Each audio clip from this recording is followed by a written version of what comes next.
Hello, नमस्कार प्यारे साथियों। सुपर सिलेक्शन एकेडमी के यूट्यूब चैनल पर आप सभी का स्वागत है। मैं हूं कमल तिवारी। आज आप सभी लोगों के बीच हिंदी का दूसरा टॉपिक शब्द रचना जानेंगे। हमने वर्णमाला समाप्त कर दी है। आइए शब्द रचना की शुरुआत करते हैं। शब्द क्या होता है? शब्द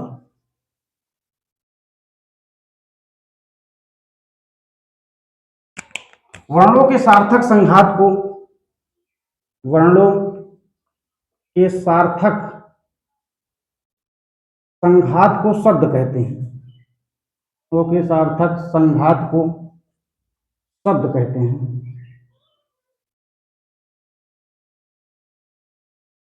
जैसे पुस्तक, कलम, पुस्तक, कलम, विद्यालय आदि। वर्णों के सार्थक संघात को शब्द कहते हैं। यह कथन अगर पूछे किसका है तो यह कथन हजारी प्रसाद द्विवेदी का है। कथन डॉक्टर हजारी प्रसाद द्विवेदी का है।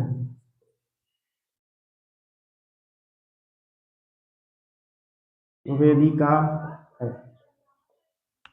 शब्द किसे कहते हैं? वर्णों के सार्थक संघात को शब्द कहते हैं। जैसे हमने पुस्तक, कलम, विद्यालय। संघात का अर्थ होता है टकराहट। जैसे अगर पूछे कथन किसने कहा था तो डॉक्टर हजारी प्रसाद द्विवेदी का कथन है। वर्णों के सार्थक संघात को शब्द कहते हैं। शब्द के रूप शब्द के रूप शब्द के दो रूप होते हैं।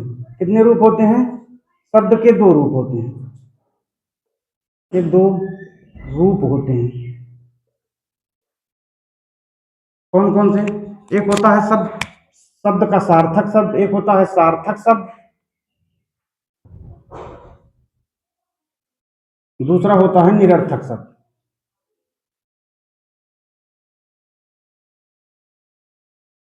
आइए जानते हैं सार्थक शब्द क्या होते हैं। शब्द के रूप पूछे तो शब्द के दो रूप होते हैं। कौन कौन से? एक सार्थक शब्द होता है, एक निरर्थक शब्द होता है। आइए देखते हैं। सार्थक शब्द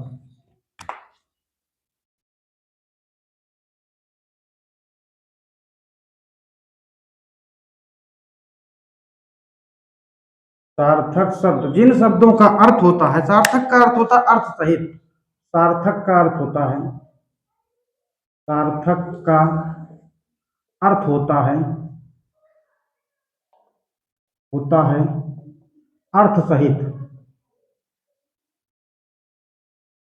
अर्थ सहित जिन शब्दों का अर्थ होता है जिन शब्दों का अर्थ होता है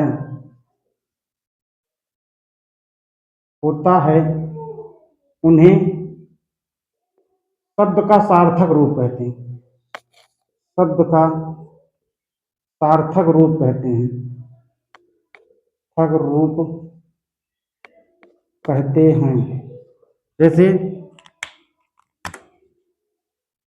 जैसे पुस्तक, कलम, बालक, छात्र आदि। सार्थक शब्द किसे कहते हैं? सार्थक का अर्थ होता है अर्थ सहित। जिन शब्दों का अर्थ होता है उन्हें शब्द का सार्थक रूप कहते हैं। जैसे मैंने लिखा पुस्तक, कलम, बालक, छात्र आदि। उसके बाद सार्थक शब्दों का वर्गीकरण। सार्थक शब्दों का वर्गीकरण तो का वर्गीकरण वर्गीकरण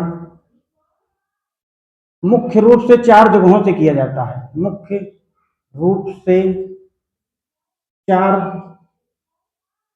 जगहों से किया जाता है।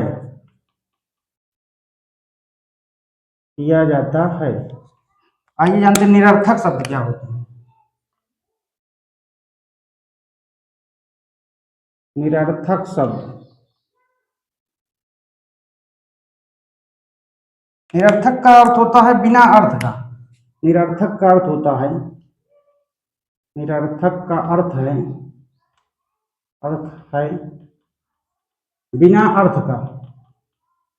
बिना अर्थ का, अर्थात जिन शब्दों का अर्थ नहीं होता है, अर्थात जिन शब्दों का अर्थ नहीं होता है, जिन शब्दों का अर्थ नहीं होता है, नहीं होता है, उन्हें निरर्थक शब्द कहते हैं। उन्हें, जिन शब्दों का अर्थ नहीं होता है, जो सार्थक शब्दों के साथ, जो सार्थक शब्दों के साथ, सार्थक शब्दों के साथ प्रयोग किए जाते हैं, प्रयोग किए जाते हैं,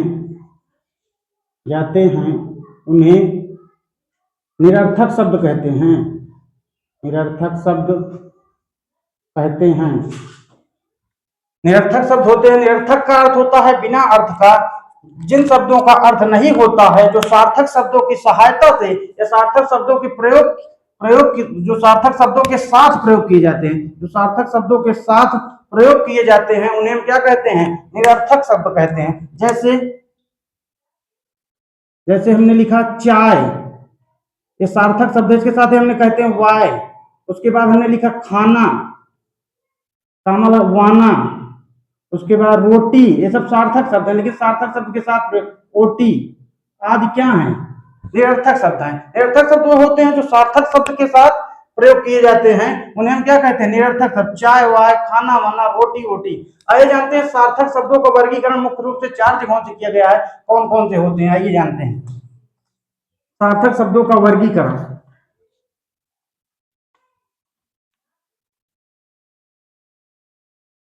सार्थक शब्दों का वर्गीकरण, सार्थक शब्दों का वर्गीकरण, वर्गीकरण मुख्य रूप से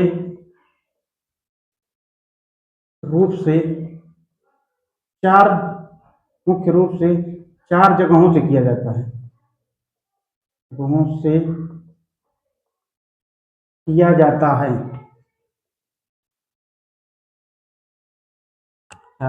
पहला है रचना के आधार पर शब्द, रचना के आधार पर शब्द, के आधार पर शब्द। सार्थक शब्दों का वर्गीकरण मुख्य रूप से 4 जगहों से किया जाता है। पहला हमारा होता है रचना के आधार पर शब्द। दूसरा हमारा होता है उत्पत्ति के आधार पर, उत्पत्ति के आधार पर शब्द, उत्पत्ति के आधार पर शब्द। तीसरा होता है अर्थ के आधार पर शब्द,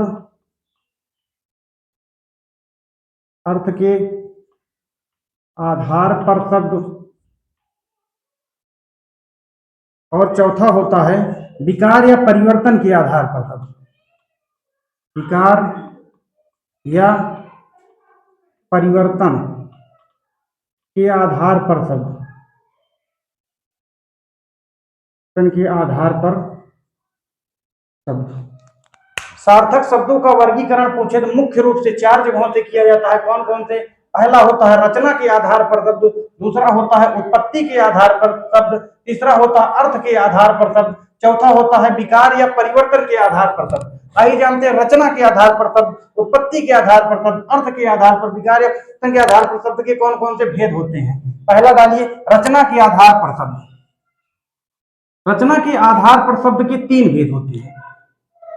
रचना के आधार पर, रचना के आधार पर, रचना के आधार पर, शब्द के 3 भेद होते हैं, 3 भेद होते हैं। कौन कौन से ये जानते हैं? पहला होता है हमारा रूढ़ शब्द, रूढ़ शब्द। और दूसरा होता है हमारा योग रूढ़ शब्द, योग रूढ़ शब्द। और तीसरा हमारा होता है यौगिक शब्द,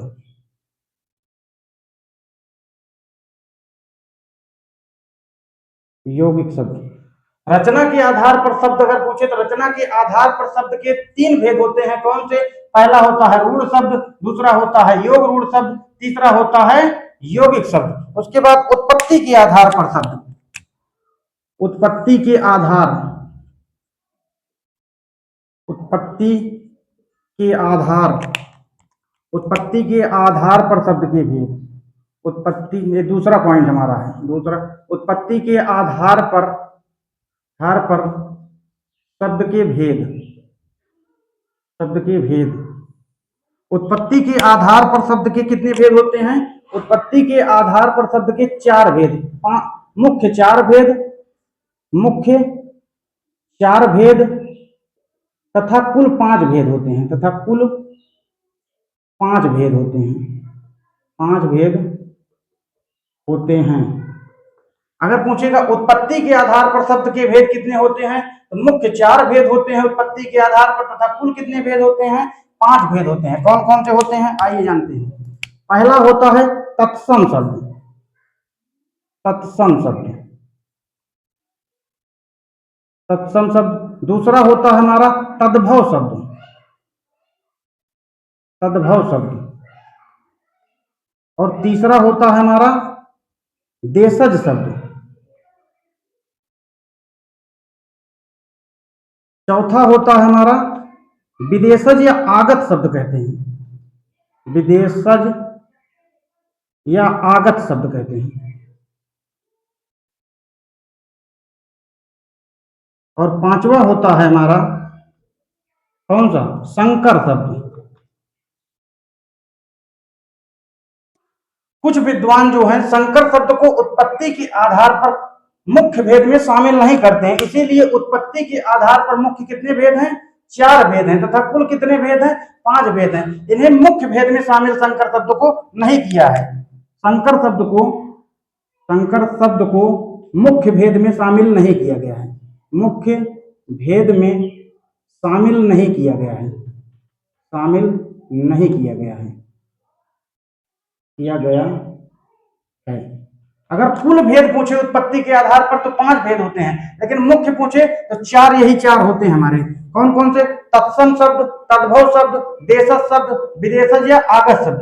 आइए अर्थ के आधार पर शब्द के भेद जानते हैं कौन कौन। तीसरा पॉइंट, अर्थ के आधार पर शब्द के भेद। अर्थ के आधार पर शब्द के भेद, अर्थ के आधार पर, अर्थ के आधार पर शब्द के भेद। अर्थ के आधार पर शब्द के भेद कौन कौन से होते हैं? पहला होता है अर्थ के आधार पर शब्द के चार भेद होते हैं। अर्थ के आधार पर, आधार पर शब्द के चार भेद होते हैं, शब्द के चार भेद होते हैं, चार भेद होते हैं। पहला होता हमारा पर्यायवाची शब्द, पर्यायवाची शब्द, पर्यायवाची शब्द। दूसरा होता है विलोम शब्द, विलोम शब्द। तीसरा होता हमारा एकार्थी शब्द,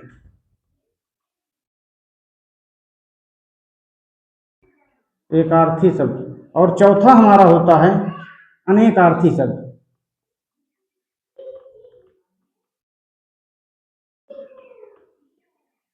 अनेकार्थी शब्द। ये हमारा तीसरा भेद चल रहा था। अर्थ के आधार पर शब्द के भेद पूछे, अर्थ के आधार पर शब्द के भेद कितने होते हैं? चार भेद होते हैं। पहला होता है पर्यायवाची शब्द, दूसरा होता है विलोम शब्द, तीसरा होता है एकार्थी शब्द और चौथा होता है अनेकार्थी शब्द। अब हमारा बच गया कौन सा? विकार या परिवर्तन के आधार पर शब्द के भेद। आइए जानते हैं विकार या परिवर्तन के आधार पर शब्द के भेद कौन कौन से होते हैं। चौथा पॉइंट हमारा विकार या परिवर्तन के आधार पर शब्द के भेद। विकार या परिवर्तन, विकार, चौथा पॉइंट हमारा चल रहा है विकार या परिवर्तन, विकार या परिवर्तन के आधार पर शब्द के भेद,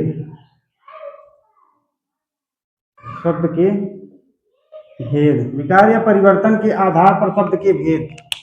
विकार या परिवर्तन के आधार पर शब्द के कितने भेद होते हैं? 4 भेद होते हैं। सॉरी, विकार या परिवर्तन के आधार पर 2 भेद होते हैं। 2 भेद होते हैं। अगर पूछेगा विकार या परिवर्तन के आधार पर शब्द के भेद कितने होते हैं? 2 भेद होते हैं। कौन कौन से? पहला होता है विकारी शब्द, विकारी शब्द, और दूसरा होता है अविकारी शब्द, अविकारी शब्द। आइए जानते हैं विकारी शब्द के कितने भेद होते हैं और अविकारी शब्द के कितने भेद होते हैं। पहला डालिए विकारी शब्द।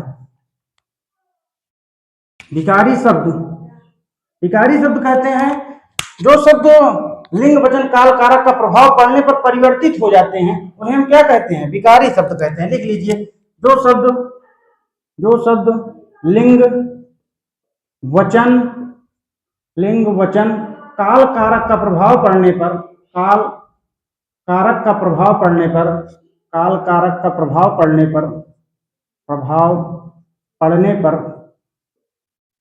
परिवर्तित हो जाते हैं,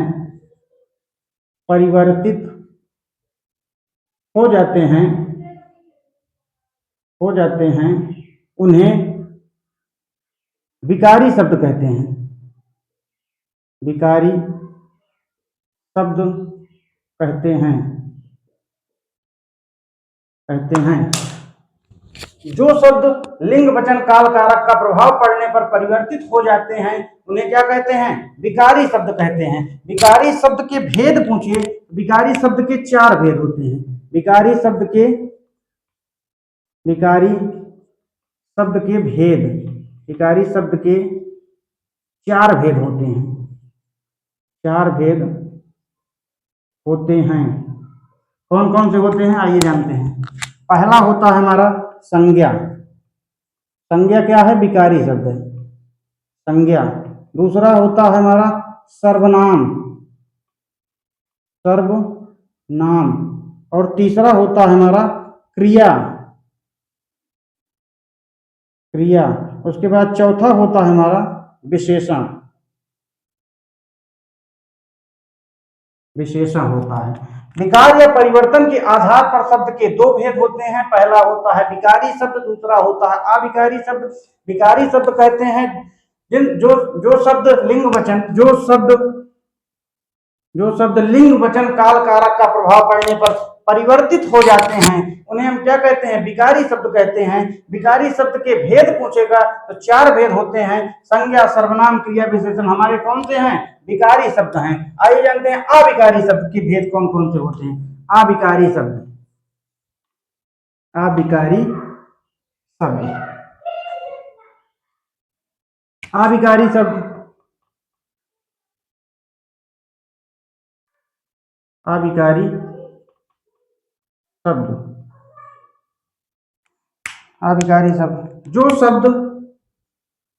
जो शब्द लिंग वचन काल कारक का प्रभाव पड़ने पर, लिंग वचन काल कारक का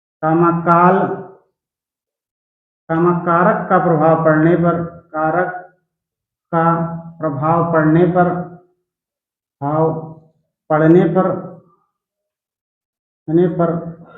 परिवर्तित नहीं होते हैं, उन्हें अविकारी शब्द कहते हैं। अविकारी शब्द कहते हैं। विकारी शब्द में क्या होता है? जो शब्द लिंग वचन काल कारक का प्रभाव पड़ने पर परिवर्तित हो जाते हैं, इसमें लिंग वचन काल कारक का प्रभाव पड़ने पर परिवर्तित नहीं होते हैं, वो शब्द क्या कहते हैं? अविकारी शब्द कहलाते हैं। अविकारी शब्द के 4 भेद होते हैं। अविकारी शब्द के भेद पूछे। अविकारी शब्द के 4 भेद होते हैं। 4 भेद होते हैं। कौन कौन से? पहला होता है हमारा क्रिया विशेषण। क्रिया विशेषण, क्रिया विशेषण। उसके बाद संबंध बोधक दूसरा होता है, संबंध बोधक, संबंध बोधक। तीसरा हमारा होता है समुच्चय बोधक, समुच्चय बोधक। उसके बाद चौथा होता है हमारा विस्मयादि बोधक, विस्मयादि बोधक, विस्मयादि बोधक। ये हमारे चार होते हैं। विकार या परिवर्तन के आधार पर शब्द के दो भेद, एक विकारी शब्द, एक अविकारी शब्द। विकारी शब्द जिन शब्दों का लिंग वचन काल कारक का प्रभाव पड़ने पर परिवर्तित हो जाते हैं उन्हें हम क्या कहते हैं? विकारी शब्द कहते हैं। विकारी शब्द के पूछे भेद कितने होते हैं? चार भेद होते हैं। संज्ञा, सर्वनाम, क्रिया, विशेषण क्या होते हैं? विकारी शब्द होते हैं। अविकारी शब्द किसे कहते हैं? जिन शब्दों का लिंग वचन काल कारक का प्रभाव पड़ने पर परिवर्तित नहीं होते हैं उन्हें हम क्या कहते हैं? अविकारी शब्द कहते हैं। अविकारी शब्द के भेद पूछे तो चार होते हैं। कौन कौन से? क्रिया विशेषण, संबंध बोधक, समुच्चय बोधक और विस्मयादि बोधक। थैंक यू दोस्तों। इसी तरह के इंटरेस्टिंग वीडियो पाने के लिए हमारे चैनल को लाइक करिए, शेयर करिए, सब्सक्राइब करना ना भूलिए। Thank you. जय हिंद।